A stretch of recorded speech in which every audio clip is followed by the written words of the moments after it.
Catus Maximus here. I figured I'd do a little video of this Proto 5449P because it goes along with my 5450P. This is the first really good ratchet I ever bought, and I think I paid 75 bucks for it, which was a pretty good deal from a Proto dealer that was moving to a different town.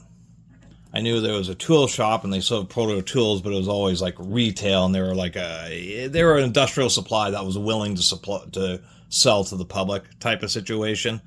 But they were moving to another town, and they had a moving sale, and so everything was like 30% off. So this was even in the 2000s.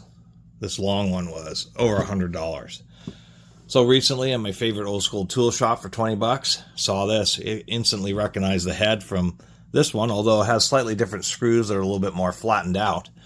Saw that it was the standard length version to go along with the long handle.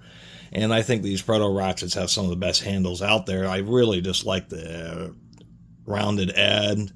I like the knurling. They're just really beefy. This is the first of their 72 tooth series. I think they came out with these in the 90s or the late 90s and through the 2000s, and they have since been replaced. I have a 1/4 inch version, and I did have some issues with self-reversing on the 1/4 inch, but it seemed like at least on the 1/2 inch, the springs and everything being upsized, that bigger drive, never had any real issues with this. Pretty low back drag on both of these. They're both basically the same on the back drag. Modern, heavy duty. They do have a cast zinc switch, but I do like that they're set into a recess. It's nearly flat with the top of the ratchet, so you may get some dings on it, but it's really a pretty well protected switch. Easy to flip. I did oil this. I'm gonna have to take it back apart just to show. Somebody did mark this RLB construction, and in it, looking that up, there's several construction companies, none of them in the state that I live in, so I'm not exactly sure how this ended up at my favorite old school tool store. But my favorite old school tool store primarily gets tools from estate sales, and it's not really a pawn shop. He just has his reputation, and he's a retired sheriff, and just people call him and say blah blah, my husband died or what have you, family member died. They got a bunch of tools, and instead of dealing with an estate sale, they just call him. And so periodically he just gets big collections. He's also the place where you go to if you want looking for anvils and blacksmithing tools and that type of stuff. And always has reasonable prices. 20 bucks for this ratchet is a steal. Nice tool, even with the unfortunate engraving on it. So anyway, 72 tooth sliding pawl. Reasonably tight anvil, has a bit of play, but it has about the right amount of play. Maybe a touch. It's not as much as what gear wrenches have, but, as grit, these things are made, Proto tools are really sold a lot in industrial and commercial sectors, so a lot of Proto tools really get punished and are very dirty. It's the shop's tools, it's the service truck tools, and they just get thrown in the mud, and so I think they actually have intentionally put in a little extra tolerance there so that it can still rotate even when it gets real cruddy. Other than that, they are just absolutely beautiful ratchets. These are T15 screws, and they are like super tight. They are the tightest. They're not a T10 because a T10 spins in there, and there's no size between T10 and T15. Otherwise, I call these things like a T13 or a T14, but they are super tight. I have to really jam this little tool in there to get it to want to seat in the screw. And we'll pull both of these out.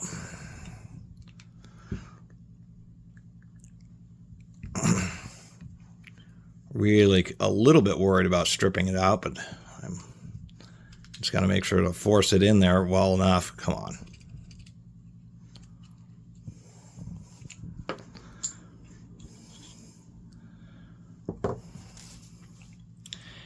Anyway, just a real straightforward ratchet design. 72 teeth, which I think is just super optimal.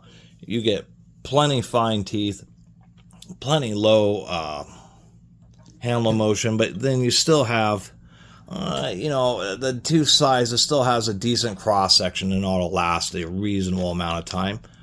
The pawl is just huge on these. I mean, we've got 9 teeth in contact or something like that, so they're really pretty good about not slipping. And you just want to use a light oil. On the light 1/4 inch, I used grease, and there's enough stiction from the grease in between the teeth, so what happens with self-reversing is that the pawl, when you reverse, gets stuck on the gear and gets dragged over, flipping the lever and reversing the ratchet. But once again, I've never had that issue with like these 1/2 inch ones, but if you just use a normal machine oil instead of grease, that seems to be the very best thing. Anyway, I just always thought these kind of had just an impressively large pawl in them. Since Proto's owned by Stanley, just like Mac, I do actually have one of the more classic Mac coarse tooth ratchets. And so, comparing the Proto against its brethren Mac, the Mac has its own design. A little bit more basic. None of the undercuts, none of the rounding there. The Mac switch is also recessed, but it doesn't have like this extra little thing here. It appears that the Proto just has just a touch more refinement. We can see the head is actually a little bit wider in the base. It has its really teardrop on the Mac. And then we can also see here where the Proto has the neck really thickens up as it gets towards the head, where it's just totally straight on the Mac. Although the Mac has an extra thick bottom plate, the gear itself is a little bit narrower. And the issues I've heard about the Macs is when you really, using the brake fasteners, that sometimes they'll jam up just because the gear is so narrow, it kind of distorts and gets stuck in the pawl. So, to tell you the truth, I think these Proto 54 series ratchets are just a little bit better than the Macs. The Macs are excellent, but the Mac, this is a coarse tooth, certainly has a lot of back drag on it.